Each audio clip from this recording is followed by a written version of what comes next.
Hello friends, welcome back to my channel. तो आपण मैंने जदि ओटीटी ओएसटीटी सीटीटी कौन भी टीटी एग्जाम प्रिपरेशन होती तो आपण मानक पई ए वीडियोटी निश्चय हेल्पफुल हम। तो आज आम ये वीडियो रे ओडिया पेडागोजी उपर डिस्कशन करबा। ए नोटटा आपण मानकू बहुत ही सहाय्य करबा आपनका प्रिपरेशन रे। तो डेरी न करी चलंतु आमे बे ओडिया पेडागोजी रो वीडियोटी स्टार्ट करबा। चलंतु। तो फास्ट आमर अच्छी ओडिया भाषा शिक्षार लक्ष्य।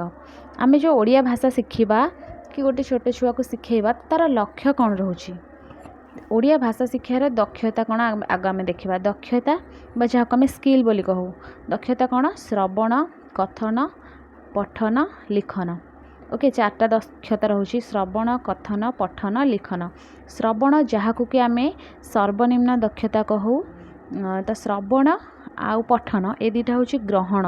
एथिरे आमे ग्रहण करि थाउ जहाँ कि आमे कौन कहू ना पैसिव स्किल्स।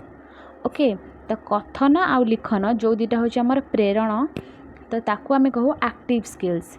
एथिरे आमर अधिक एनर्जी खर्च होता है एथिरे आमे अधिक एक्टिव होता हूँ।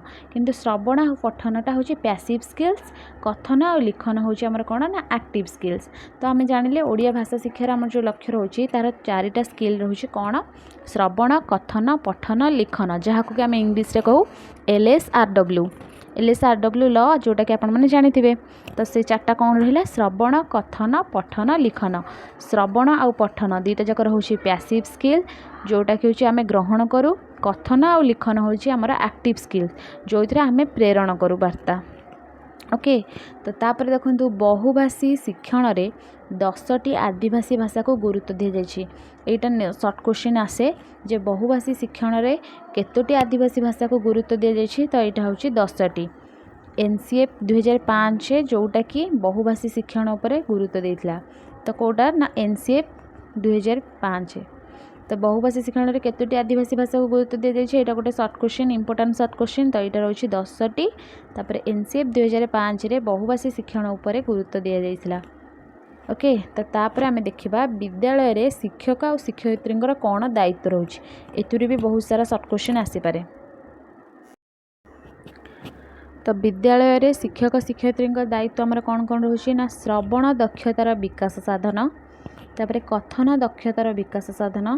पिलांकर श्रवण दक्षतार केमिति विकास साधन हम ता उपरे ध्यान देबे शिक्षक शिक्षयित्री। तापर कथन दक्षतार विकास साधन केमिति हम, पठन दक्षतार विकास साधन केमिति हम, लिखन दक्षतार विकास साधन केमिति हम। तो मोटामोटी कहबाकू गले ओडिया भाषा शिक्षार जो 4टी दक्षता रही तार विकास साधन केमिति हम सेटा हूँ शिक्षक आउ शिक्षयित्रीकर दायित्व। तापर रोचे कौन ना धारणार बोधगम्यता संपर्क रे सहायता प्रदान। धारणार बोधगम्यता संपर्क रे सहायता प्रदान करेंगे कि शिक्षक शिक्षयित्री। तापर हूँ व्यवहारिक व्याकरणर प्रयोग। व्याकरण आमर 2 प्रकार हूँ, गोटे हूँ औपचारिक और गोटे हूँ व्यवहारिक।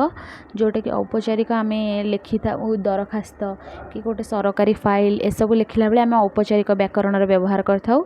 आउ जितेबाला आम डेली कार्य जो भी भाषा व्यवहार करूँ नीतिदिन अभ्यास ताको कहते आम व्यवहारिक व्याकरण। तापर रहा स्वशिक्षण दक्षतार विकास, सेल्फ स्टडी। पिला माने केमिति सेल्फ स्टडी करेंगे से विषय रे शिक्षक और शिक्षयित्री कौन से दायित्व पिला माने केमिति सेल्फ स्टडी करेंगे। तापर रोचे भाषार सठिक व्यवहार। माने आम पिला भाषा शिखेले तो सी ताको सठिक केमिति व्यवहार करेंगे से विषय शिक्षा किए देबे। तापर आमर कौन रोचे शब्द संभार वृद्धि। शब्द संभार वृद्धि माने नुआ नुआ वार्ड केमिति पिला शिखिबे, वोकाबुलरी स्किल डेभलप केमिति पिला नुआ नुआ वार्ड शिखिबे ता ऊपर किए ध्यान देबे आमर शिक्षक शिक्षयित्री ध्यान देबे।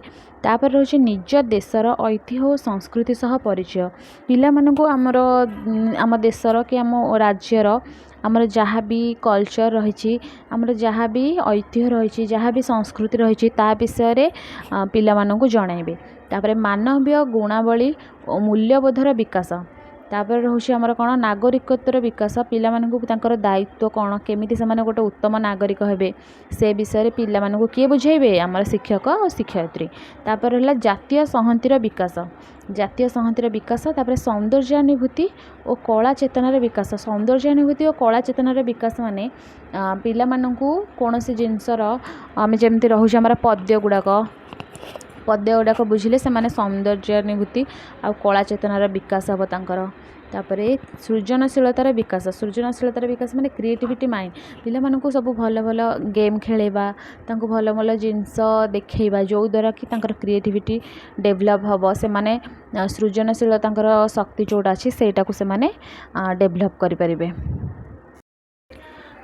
तो ये थिला हमर ओडिया पेडागोजी वीडियो पार्ट 1 तो बाकी सब आम पार्ट 2 वीडियो रे देखिबा। तो जल्दी जल्दी चैनल को सब्सक्राइब कर दिंतु एमती बहुत सारा हेल्पफुल वीडियो देखिबा पाई।